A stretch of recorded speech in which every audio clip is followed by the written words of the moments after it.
So I was in the shower, I was cleaning my ass and making all sure it's all sparkly, spanky clean. I'm not the funny one, I'm the pretty one. Cock shots. I just checked myself out. Candles, music, wine, and then lube up and get on top. The glory hole's like a dick theater.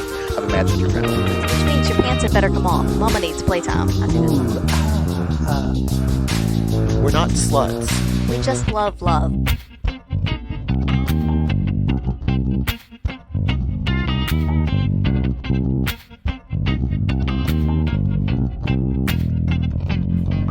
Welcome back to another week of By the By. This is Angela. This is Bradford. And we have some very special guests with us today. Yay! We have Finn and Emma from the Normalizing Non-Monogamy podcast. Which is a podcast that as soon as you get done listening to this podcast, go and download all of theirs and listen to it back to back to back to back. I mean, it'll be like, 12 days?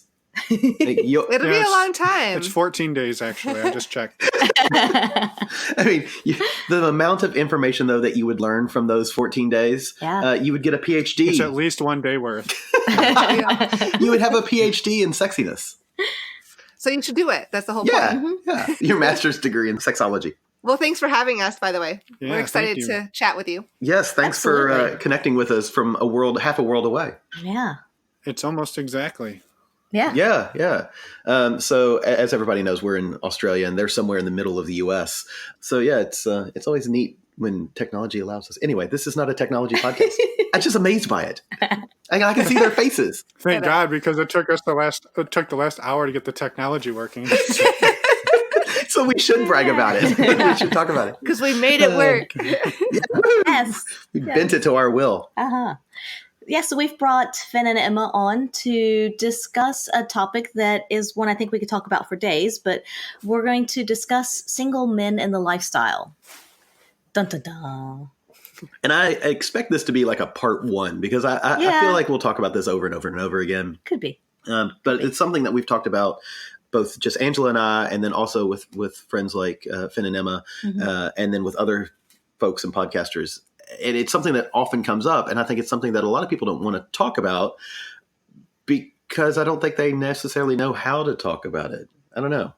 It's there's a lot of issues. Do you want to start with something? Well, thank you for assuming we know how to talk about it. We appreciate that. You know, look, we're like a Venus flytrap. We don't know how to talk about it either, and we just like grab onto somebody like, oh, look, they're smart. And experienced. We'll try. We all have opinions at least, right? So Right. We don't have any shortage of those, and we're happy to share them. I am not an opinionated person. I was talking about Angela. Okay, so let's take it from the top. Single men in the lifestyle. General thoughts, like what when you see a single fella at either a party or online or whatnot, what's your immediate gut reaction? So for me, I think it honestly depends upon the person, but I think it also depends, and I would have the same reaction whether it's a single man or a single woman, in that I first of all, I think it's good that they've come along because it can take a lot of guts to come to an event by yourself and not to have the safety net of a partner with you. But I also think a lot of it depends upon how they're acting. And again, to me, I don't think it matters single male or female. We'll kind of get into that a bit later. But it's, are they being polite and courteous, respectful, and talking and engaging with people in a good manner? Or are they being a bit forceful, maybe a bit belligerent, a bit more grr. And so I think it honestly really kind of depends, but I am always intrigued when I see a single person, let's say a single male at an event, as to what their experience has been and as to what are their reasons for being there and what are they looking for out of the night. I would agree completely with you, Angela. Like it all depends on the person and how they're acting and whether I'm comfortable or not. And like you said, whether it's female or male, it doesn't matter. It all depends on if they're those things, like if they're respectful and just everything you just said. Yeah, and I was just gonna pile on the giving a mad respect for being there on their own because it can be a really tough environment, and to go in there by yourself and confront that, right? You have to have some chops to pull that off. So some balls, is that what you're gonna say? Chop. That that actually leads into my next point, which is like, and I'm playing devil's advocate here. I am so supportive of single men in the lifestyle and in lifestyle situations. But single men we get so many dick pics sent to us via Instagram, via Twitter, and oftentimes those come from what I would assume are single men. Mm. So you talk about behaving and how they behave in group settings or in actual IRL, but what about the online personas? Like. Yeah. What's our opinion on those? Because personally, I don't mind a dick pic. Like, I look at it and honestly, I tend to laugh because it tends to be like an unsolicited dick pic is funny. I can't come up with a way that it's sexy. And I've read papers where they suggest that what this is peacocking, which I think is even funnier because the word cock. But, they're basically just showing off what they've got really for no actual reason other than to show off what they got. And it's for them. It's not for the recipient. Right. I'm assuming you all get dick pics as well. I mean, you do a sexual podcast, so I'm assuming you get dick pics. So here is probably the most dangerous thing I will ever say in public. We have never... I don't know if you want to say this. We have never received on any of our personal podcast on our podcast accounts, maybe in our personal one. We have gotten them in the past in our personal. We have never received through the podcast any. I don't even know if any nude photos. My God, unsolicited. So I don't know what the deal is with that, but thank you. This is not a request for those. It was just that you heard it here first. When you're saying we get tons of them, like. It's the one thing that we were a little bit worried about starting this podcast, and it's never happened. So we're happy to continue that trend. But in your personal accounts, you have, yeah? Yeah, we have over the years, and very, very rarely. Yeah, but rarely. I can't even think of one. Mostly, I think it's been if in a few years ago, if we started or I started talking with a single guy, sometimes they'll just start out we'd say hi and exchange kick names or whatever, and then the first thing they do is send me dick pics. Again, cracks me up. Yeah, not very often, but it does happen. But so I guess I will say the thing for us is, and I guess maybe it works, right? And this is the thing that I'm puzzled by. Does it work on somebody? Because would you continue to do it if it didn't work? But I think that's what Bradford said. It's for them. It's for them, right? Yeah. And it's not about it working or not working, but taking it to a different place of one of the frustrating things that we have happened to us, because we put on our profiles that we're okay reaching out or having single males reach out to us, and we've had experiences in that realm of things, and it can be really fun, but we're typically not looking for the guy who is like, hey girl, you want to you're mine now, right? Kind of wanting to come in and be super I don't even know how to explain it, right?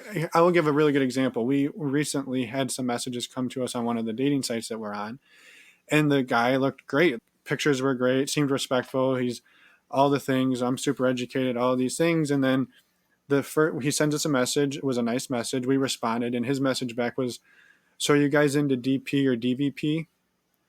I think it was when do you want a DP or DVP? Yeah, it was the first message, and I was just like, well, how the fuck did this happen? It was everything seemed good, and it just went off the rails so fast, right? So it's for us, it's more about building, and I don't know, building some type of relationship, some type of friendship, some type of connection that is beyond just let's hit the DVP tomorrow. Well, and I don't have any problem discussing that if it gets to that point. But that's not that escalates very quickly. Right. Exactly. Yeah. Not necessarily first thing out of the gate. Yeah. Right? Yeah. Come on, we have to do double oral first. Exactly. So that's what happened to we jumped straight to airtight? Come on. So I have a question or a few series of questions going back to the dick pics. Yeah. So unsolicited dick pics, people are like, oh, I don't really want them, blah, blah, blah, whatever. What about pictures of a woman's boobs? Unsolicited boob pics? I don't want any unsolicited pics. Yeah. Like, I'm just going to say that flatly. Like, unsolicited pics, that is, you're sending pics without consent. Yep. You're giving someone something with no consent. Yeah. If you say, can I send you a pic? And we've got plenty of friends that say, hey, can I send you a pic? Yes. And now, like, and absolutely. But, like, I don't want to see, like, there are things in this world that don't photograph well. Breasts are not one of those things. Breasts photograph very well. And it's something that you can photograph yourself very well. Vaginas and penises do not photograph very well. No. It doesn't. And I'll say, I think I was going to vagina next. So. A dick pic is better than a vagina pic. Like, it's just really hard to take a good shot of your vagina.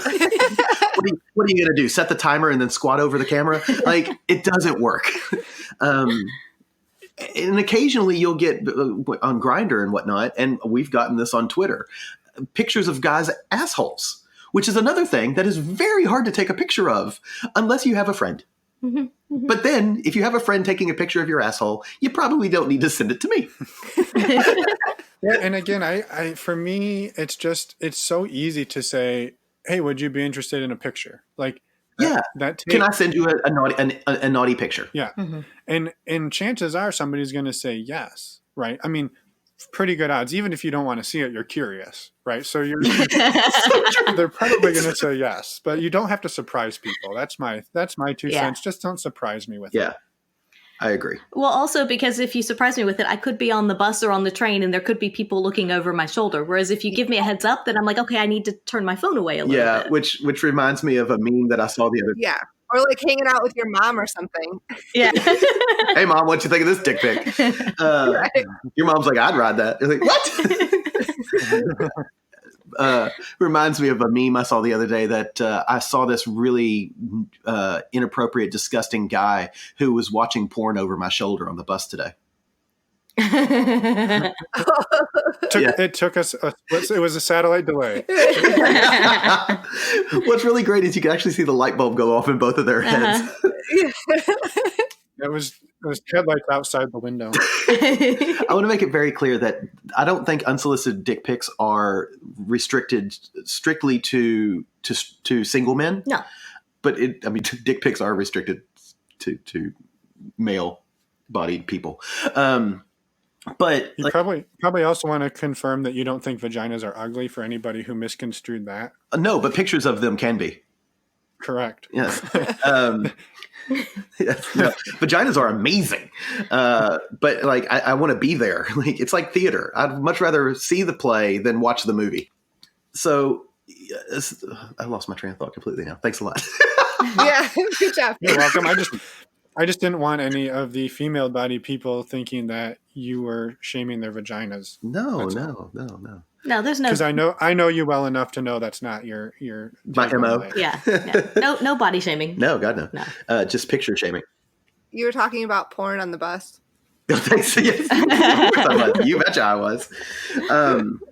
So then going back a bit to what we were talking about at, let's say, a meet and mingle or something like that. Like, as long as for me the single guy is like, and we've seen the single guys that come and it's like they're in joggers or tracky dacks as they call them down here in Australia, and it's like they're wearing ratty t-shirts with questionable slogans.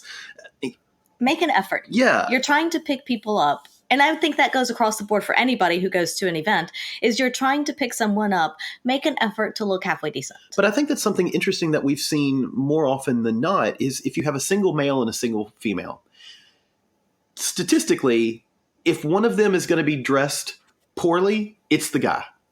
And it makes me wonder, why? Like, do you not know what nice looks like? Do you expect this to work? Which I think kind of goes into that dick pic and catcalling wolf whistles. I don't think they even expect it to work. So then why put forth the effort? Is that what you're saying? Why show up in the first place? Because you don't have to be like dressed in a tuxedo or anything, but even just like a button-up shirt and some nice pants. If you were dressed in a tuxedo, you were definitely going home with us. I will say that flatly. Like, I know you, I know me. Whether you want to or not, you're coming home with us. You got to dress in a tuxedo. Get the duct tape and the rope, Angela. No, I was going to say the exact same thing. Like, yeah, it doesn't have to be a tux or a suit, just a decent shirt, some jeans, whatever you're comfortable in. Nicer clothes. Nicer clothes. And yeah, I totally agree. And, we've actually had some situations where the conversations we've had with single males at a meet and greet or at a club have been far superior to conversations that we've had with couples, right? Where absolutely. You'll go and you'll start talking with a couple and you can tell one or the other maybe doesn't want to be there. And so they're super standoffish, or one of them's just trying to be nice and the other one doesn't want to talk to you. And so we've had some really good interactions with single people in general, but single guys where they're super conversational and they can chat us up and talk for a while. And it doesn't have to be about sex, or it can just be a normal conversation. And so we have had some really good experiences with that. So it's not everybody. No, for sure. It's not everybody. No. And I think that leads into an interesting point is single men at a club, or let's say house party, depending on where you live. But, allowing single men into the club, a lot of places don't allow single men, period. And those that do will often restrict the numbers. And further onto that, the men often will pay a premium to be there. Whereas if you flip all of that, single women, the numbers are rarely capped, and they're sometimes let in for free, if not at a very discounted rate. Severely discounted rate. And so it's almost like single women are encouraged to come in.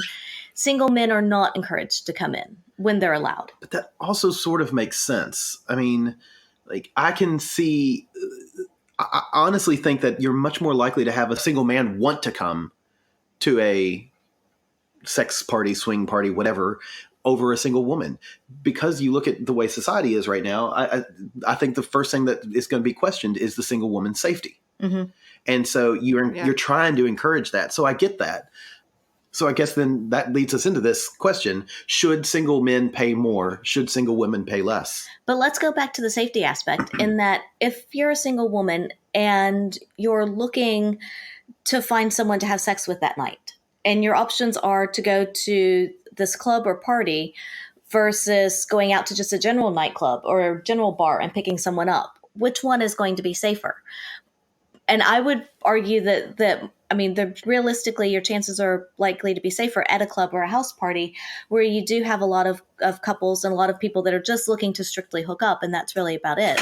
And you've got a venue that, you're there with other people. It's not like you're going back to a stranger's house, or they're coming back to your house or anything. So I would argue that it's a bit safer to go to a sex party or a swingers club or someplace like that if you're a single female, to try and find someone to play with. But I do think that that's, from a safety perspective, if you're a single woman and you're coming into an event like that, would you feel as safe if there are single men allowed? I was just going to plug shamelessly, but with purpose, and a story that we had on our show just recently, which is there was a couple who they were looking to get into the lifestyle, but they didn't really have a ton of money and they didn't really want to both pay to go to this club. So they sent the woman because it was free. So she went to their club for the first time by herself.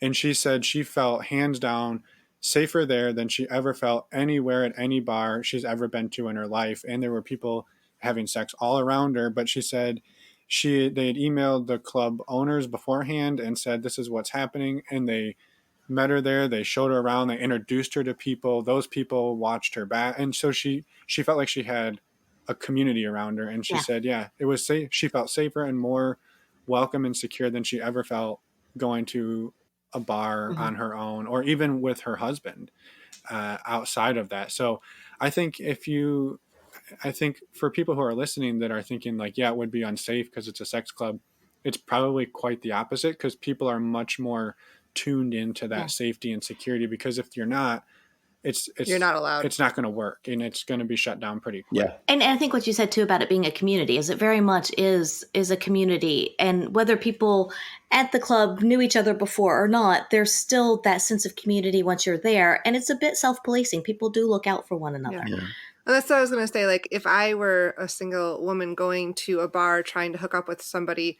I would feel much safer going to that club or party because of that community. Like, I know if someone was harassing me, I could say something to somebody or something would happen. Whereas at a bar, that would not happen. So you would feel that way whether or not there were single men allowed into the club? Yeah, I think so. Because so then the question is there a cap on the number of single men? Well, so here's we were talking about this earlier today, and we've actually talked about this quite a bit in the past because we've thought about creating some type of events for our show and just in general. And so the sort of our belief is, I think that everybody, I don't think there should be a cost for men and women and couples. I think there should be a cost for a person, and it should be the same cost no matter who the person is. And we think that the vetting process, whether you're allowed in or not, should be some type of application process that may be a little bit lengthy. And by that, I mean, something you fill out, you have to send it in, wait a couple of days, you hear back, like almost like a little bit of an interview process. And so the downside is you're not going to be able to decide at 4:00 in the afternoon that you're going to the club at 9. But the quality of people who are going to be there are people who really want to be there and are going to be people who have gone through some type of vetting to make sure they're going to be, somewhat safe, somewhat, again, just vetted in by the owners of the venue. And the benefit that we kind of see to that is if you start charging people more and more and more to go because they're a man or a woman or whoever, there starts to be this entitlement. Like, well, I paid $120 to be here tonight and you only paid $50. I'm going to get some. And then it can become a little predatory with, I paid a lot of money to be here. I want to get something out of it. I don't want to just waste my $120. And that's where the piece where I don't think it would make me feel very comfortable, because we've been in that situation before, is where people really, they feel entitled and they want something out of it. Well, it's funny you say that, though, because we've ran into situations where single women pay nothing or very little. And because they've paid nothing or very little, they have nothing to lose. Yeah. So they tend to feel entitled and, they're obnoxious and loud, and they're the ones that are the problem. Yeah. In fact, I'll say, at least from our experience with single males at Our Secret Spot, because, that's the place we go to most commonly. And now the Our Secret Spot in Annandale will regularly allow single men in. But like you said, they're filling out this form, they're initialing, they're signing. And they are vetted ahead of time. And they're vetted ahead of time. But each time they come in, they have to re-sign this page. And like we've seen those issues, and the problems that we've had are typically with single women, not with single men. Yeah. Right. Yeah. We've had more issues with single women because they've paid more. Maybe because they've paid more and they have more to lose. Sure. And I think, honestly, I wouldn't see a reason that everybody shouldn't have to sign that form and go through some type of process. And that I don't know that you should necessarily cap just the single males. I feel like if anything, you should try to figure out what type of a good balance or good ratio is and strive for that. And it's going to cap the single males. It's going to cap the single females. It's going to cap maybe the single people, right? Who knows what gender they are. Yeah. It's irrelevant that. Well, it would cap everything. It cap couples too. If you're trying to meet scarcity leads to demand. Yeah. Right. But I also think that that's something in the lifestyle that traditionally people feel like there should be more single females than there are single men, because the thought is that more people are looking for unicorns than they are for single men. But yet we know a lot of couples who much prefer a single man for maybe a hot wifing scenario or something like that. And I think that's stereotypical, but in talking to all the people we've talked to, I don't think that's true. I don't think it is either. Yeah, no. I agree completely. But there is kind of that mindset of, we'd rather have more single females. But no, I don't think it's true at all. I think, like you said, there needs to be a balance between the two. And we were even at a club recently where there were single females and single males. And a single female ended up hooking up with a single male. Yeah. And so it's that should not be allowed. They are there for us as the couples to service us. The singles are there for the couples. Oh my God, that is great. That should be something you sign on the form. I will not hook up with another single person at this event. God, that is what if it's in an orgy situation? No. Wow. You sound like a real asshole. Yeah. Yeah, we do. They can hook up when we're done with them. I'm kidding. No, I think it's just people are looking for high quality people in this lifestyle, and I think there's some people who you see it a lot on profiles of, oh, we're here looking for other females, we're here looking for other females, we're looking for that third, and the amount of people that we've talked to over the last year and a half, and really over the last 10 years of doing this, who have been like, yeah, we started looking for that and quickly realized that's not what we like, and what we actually like is this. And there's some who've come full, I don't want to say full circle, but they're like, we started looking for single females and we actually really enjoy the single male dynamic much better. And so you can say, well, yeah, people say that a lot more, but is that really what they're looking for, or is that really what ends up being what they're looking for? I think that's why there needs to be both. I think maybe it's the fact that when people make their profile and they throw it up online, they put that up there and then they never touch it again for ever, and it's just kind of out there historically logged that there's all these people looking for single females. But I don't think it's true. I think there are some, obviously, but I don't think it's as many as we think. And I agree with you. I can say with absolute certainty that the number of, we've played with single females before, and it's really funny because it does go back to that porn mentality. What do you see in porn? And, at least in our generation, the porn mentality was always male, female, female. And it was always the man in the center of the two women. Like the women had some interaction, but it was all about the man, because men were traditionally consuming that kind of porn. And I think what happens is you've got this mentality of, well, that's what I'm supposed to want, so that's what I want. When in actuality, the truth of the matter is, one guy trying to pleasure two women is so much fucking work, and it's so exhausting that I don't know. It's I mean, don't get me wrong, it's fun, but it's much easier for everyone to be happy in the end and completely satisfied with two men and one woman. Yeah. I also feel free to disagree. Well, I was going to just say that if you're looking at ratios and things, whenever we go into I'm going to say a group play situation, we always like to have an odd number. It kind of, if we're looking at a puppy pile situation anyway, where people aren't necessarily paired off, a puppy pile is a lot of fun with an odd number of people, whether it's male or female, as far as whoever's the odd numbered one. But it's fun to have that, because that way it can create a lot of different kind of scenarios as to how you play. But also, if you want to break at some point, then you don't feel like, oh, well, somebody else has to stop playing as well because I'm stopping. There's always somebody else there to jump in. And so, I tend to think it's a little bit more fun with an odd number if that can be arranged. Yeah. If the baseline is the odd rather than the odd is what happens when somebody needs a glass of water or whatever. Yeah. That's right. Makes sense. Yeah. So do you guys have specific experiences with single males that were, I don't know, both positive and less than positive? And I don't mean over chats, because I think we've all had those with everyone, couples, single males, single females, where we've had bad experiences and good experiences. But I mean in a face-to-face. Yeah, I think I'm thinking. I'm trying to. I guess that I should also add that you can talk about. Yeah. No, I mean we've had really good experiences. I'm trying to think of a time where we had a bad experience in person. Yeah, that's what I'm trying to think of too, because we haven't had a ton of single guy experience, but in the ones that we have, they've all been really good. So your vetting process must be very good. It's shaking his head. Yeah. I mean, for us, I think it's sort of like we found that they're either really good or they're the when are we going to DP? There's not a whole lot of middle ground where they tend to weed themselves out pretty quick in our experience, at least. Before we get to the meeting part. I guess we've met a couple. There's some that have just faded out. Yeah, they just kind of didn't really mesh, but they weren't bad people or any have a bad experience. It just wasn't, meshing with us. Yeah, I think that's mostly our experience as well, is that we just didn't click. There was either no chemistry or we were after different things or something along that line.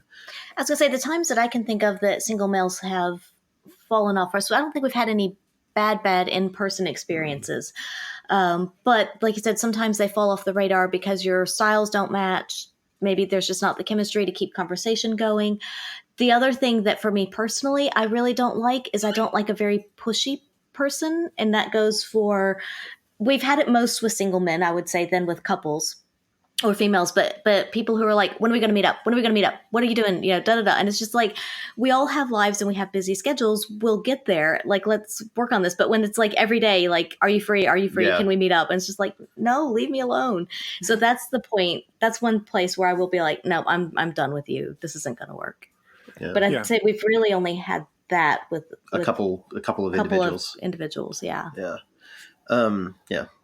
Yeah, I'll tell a quick one because it's kind of funny. And it really wasn't even that bad of an experience. It was, we were at a house party and Emma had been walking around in like high heels all night and like barefoot, right? So you're like, your feet aren't super clean. And we got to the point where we were having some fun and the guy kept sucking on her toes. And it was just, that was really hard for me to watch. But it wasn't. And then I was just like, just don't kiss her. Like, you can suck on them all night long if you want, but just, I didn't say that. I was kind of like trying to keep my lunch down. But yeah, that was maybe our worst in-person experience with a single male. Honestly, like they haven't been bad, and that's not really bad. And no, but that is disgusting. And that could have been avoided with some communication that we didn't do in the moment. Yeah, we just didn't expect it. I didn't expect it. I kind of froze and I didn't know what to do. As a side note, do you like people sucking on your toes? Not really, no. Me neither. Yeah. It would be different if I really liked it, I think, but even then, at least let me wash them. Yeah, that's true. But you know what? If maybe that's his thing. Maybe he likes it. Yeah. You know, he likes it a little dirty. Oof. Oof. Yeah, to each their own. Yeah. I won't judge. Yeah. But yeah, we haven't had any bad in-person experiences where people have like flipped out or gotten angry or been super pushy. I mean, there's always a little bit of the like, and I will say, like, you know, with the people who are asking you like, how about tomorrow? How about tomorrow? Like, I imagine there's so much ghosting that happens that they have to be a little bit persistent. Fair enough. But there's sort of a line, right? Like, you can't do it every day, but they probably have to stay on top of it. Yeah. Well, and from the other point of view, like, I can see how it's annoying because I don't want someone to expect me to drop everything in my life just to meet them tonight. And like, sure, that might work once in a while. That would be really fun, but we all have busy lives and there's other things that need to be done. And I think most people are considerate and understanding of that. So, you know, and I totally get the being persistent with the ghosting thing, but what's funny is it's all about perspective. If I'm really busy and you're constantly hassling me, I'm much more likely to pull back.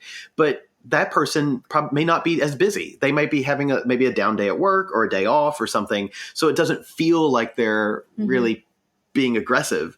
And I just think it's kind of interesting. I think we as people in this lifestyle really need to look at that and recognize that. And unfortunately, I think that single men have it worse than couples and single women because the pool is deeper.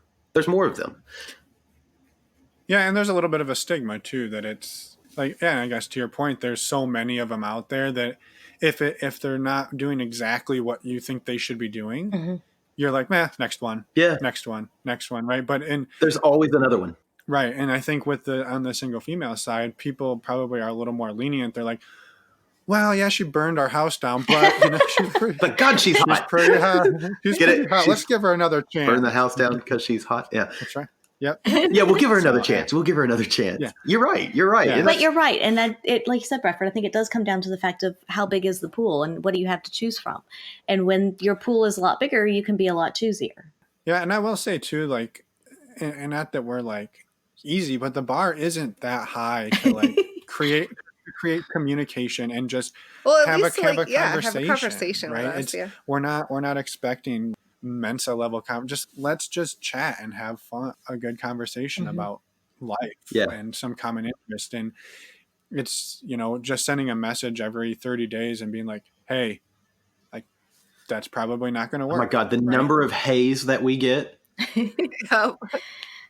Could we cover a field with all the hay? We could keep a full herd of cattle alive.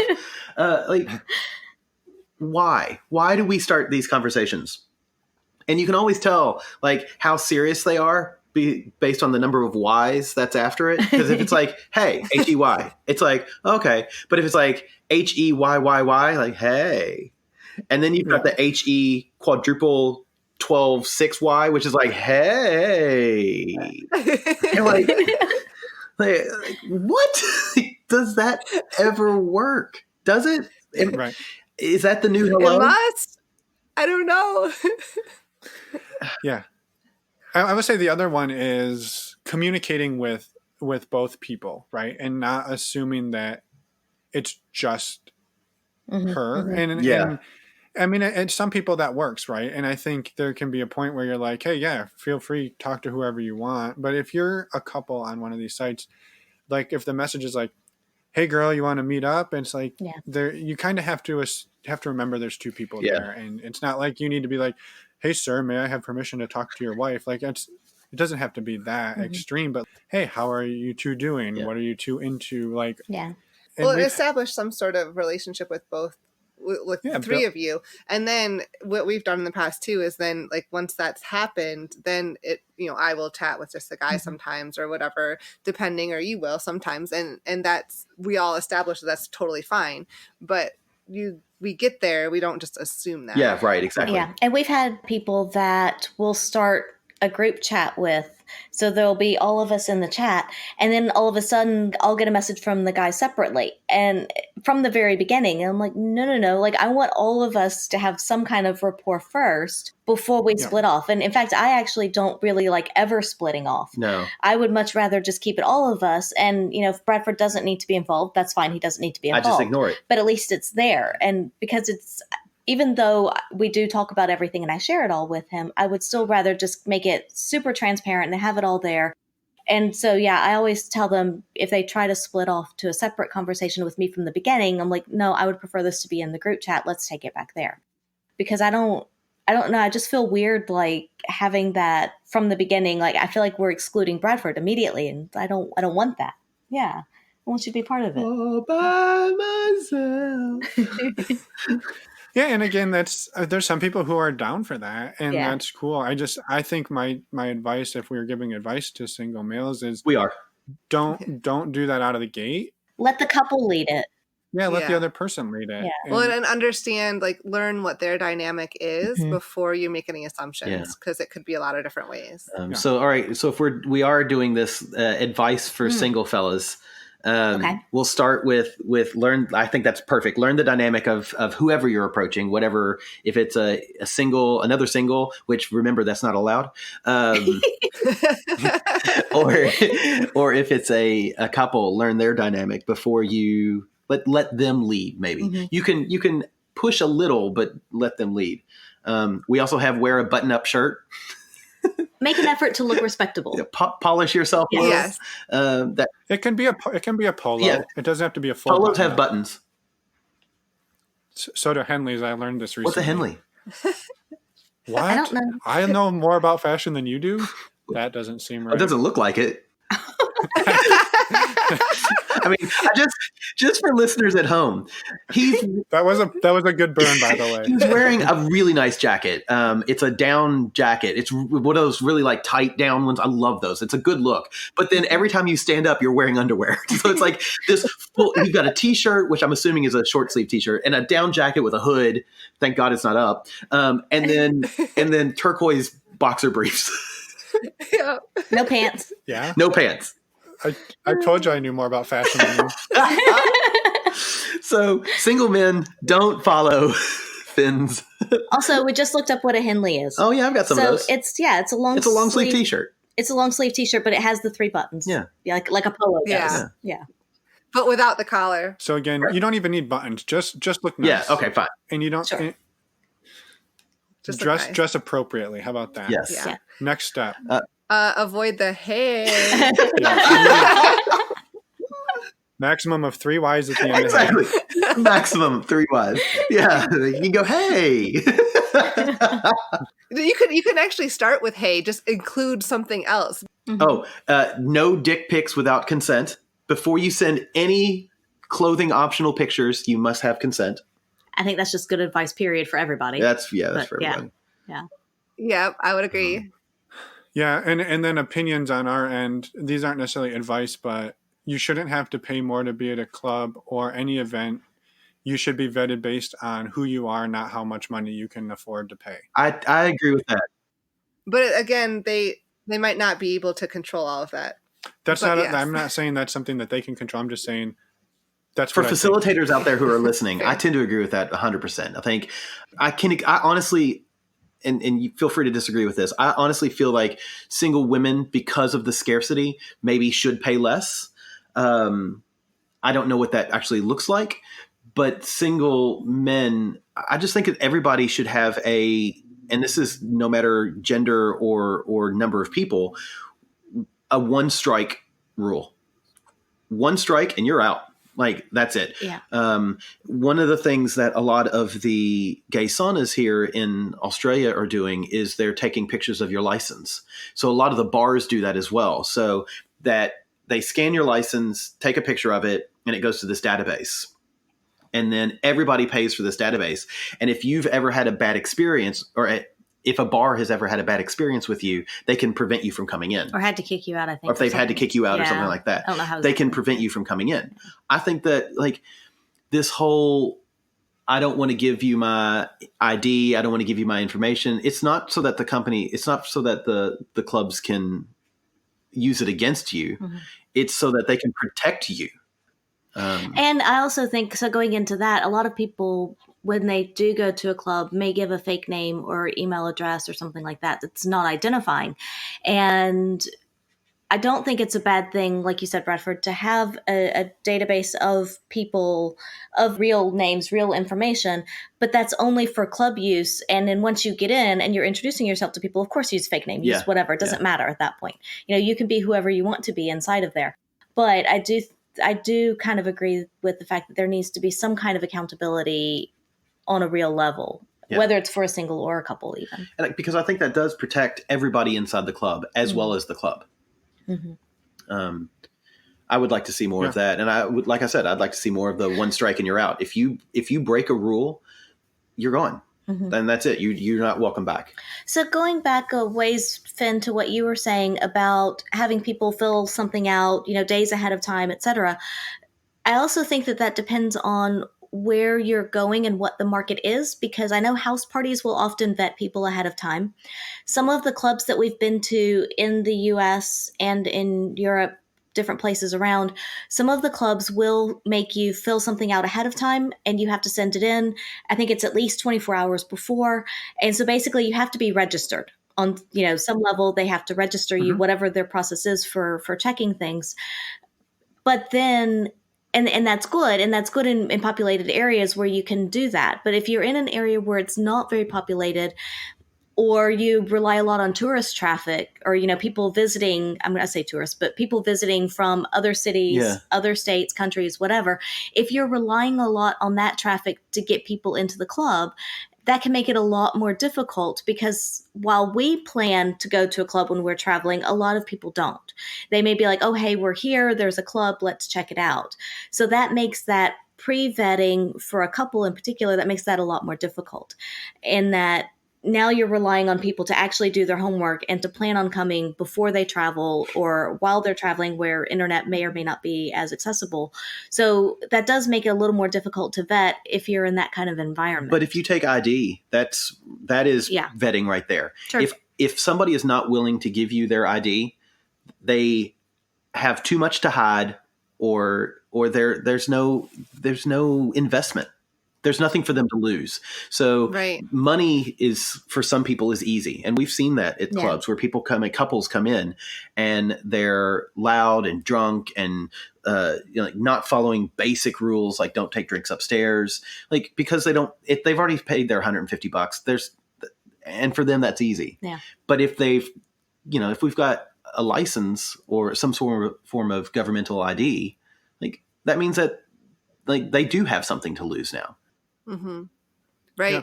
The other thing I was going to mention too is we recently, I guess last fall, went to the Oasis.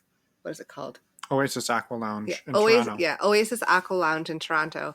And I really liked what they did when we entered. They had computers set up, and you had to type in information and register right there on the spot. And then it was very basic. But then they set you there, told you the rules, and basically said, if you don't follow these rules, if you're not respectful, you're going to be seeing a lot of different things in here. And if you're not okay with it, you will be like one strike, like you're out. Well, and then they made you be like, do you agree to this? Do you agree to this? Do you agree to this? And there was like somebody in line in front of us who was talking while she was doing this, and she's like, if you talk one more time while I'm reading this, you're leaving now. This is your one chance to like actually listen. Like, and they were seriously strict about it. And they weren't doing it in a group of 50. They were doing it like in groups of like 4. In groups of 3 or 4 as they brought people in. And they were doing a really good job of like making people know that they took that very seriously. And so I think even something as much as that would help. And I agree, like even if you coupled that with the ID thing, like that would be even another step. But I think what happens is that a lot of the clubs are afraid to do that because they're afraid that people won't come.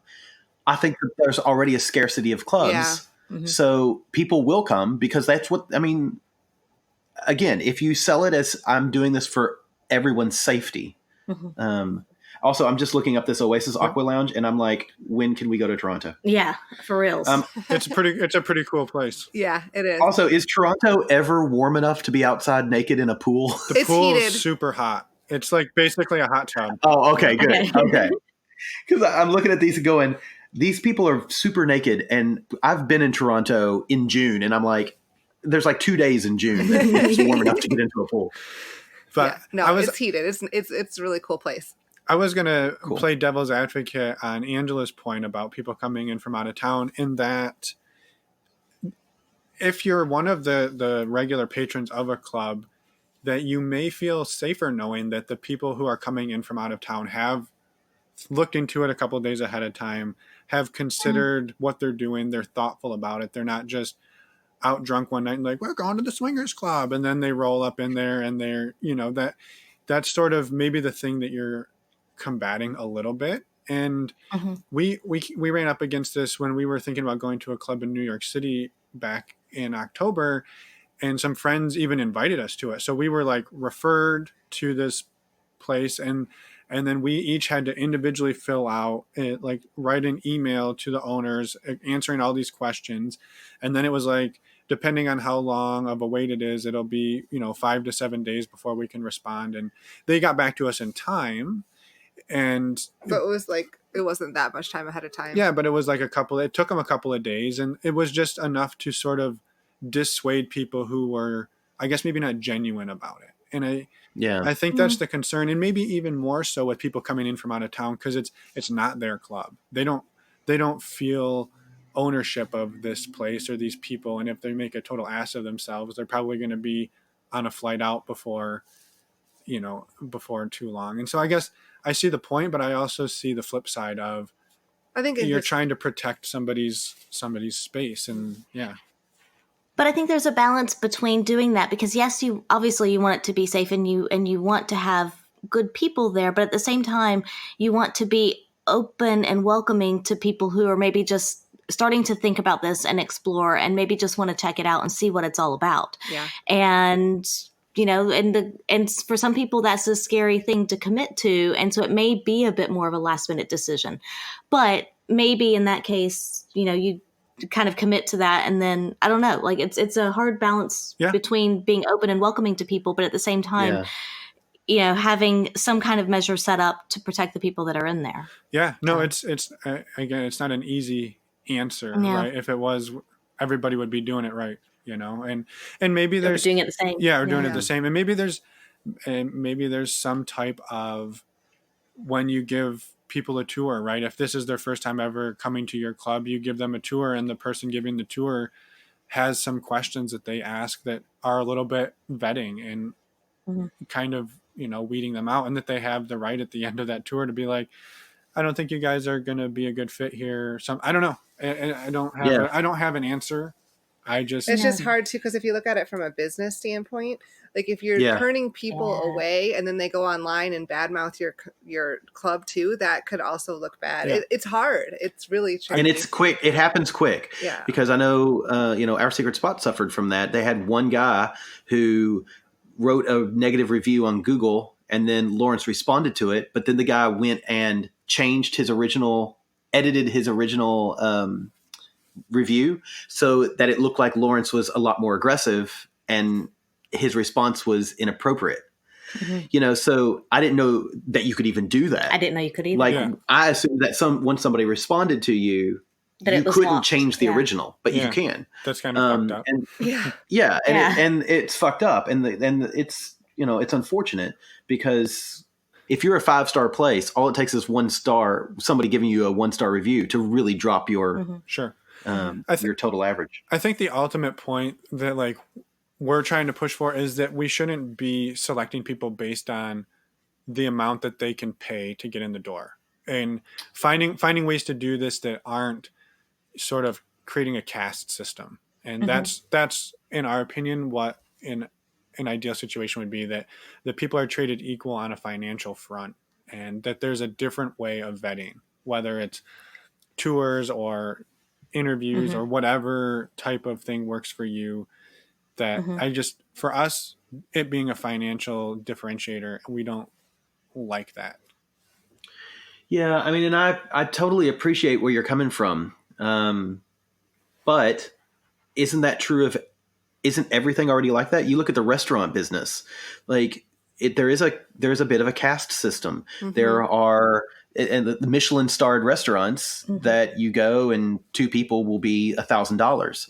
There's McDonald's where 2 people can go and, well, it's sure, $20. But it's not going to be $50 for you and Angela and $80 for the next guy because he's by himself. That depends on how hungry he is. So wait, are you saying that we're going to charge people based upon their participation level inside the club? Oh my God. You get charged after the fact? And then if you're a single that hooks up with another single, that's a $500 penalty. We already have your credit card, and every action that you do either deducts or oh my God. This is actually kind of, I like this. Can I scan your arm code? I mean, I do see what you're saying. But at the same time, I think it all depends on what you put into it. So a nicer club, you should have to pay more. And I guess I see what you're saying. But everybody should pay more. You don't want to pay. You don't want to do a caste system. But then the problem is, it's not like restaurants. There's not 1,000 places that you can choose from. There's 1, maybe 2 in most cities. But I don't think he's saying a caste system in the clubs themselves. I think he's saying within the club of who's allowed. So single men paying more than one person in a couple would pay, more than half of a couple. Well, they should. Pay. I still think, and then that the single women. I still think that let's assume a situation where a couple is $150 because the math is easy and I'm still tired. A single man should be $100. A single female might be $50, and that is based on scarcity. Yeah. We're trying to entice single women to come, and there's less single women who want to go than there are single men who want to go. So you've got to put some sort of penalty, or you're going to end up with a situation in which I would love, which is a sausage fest.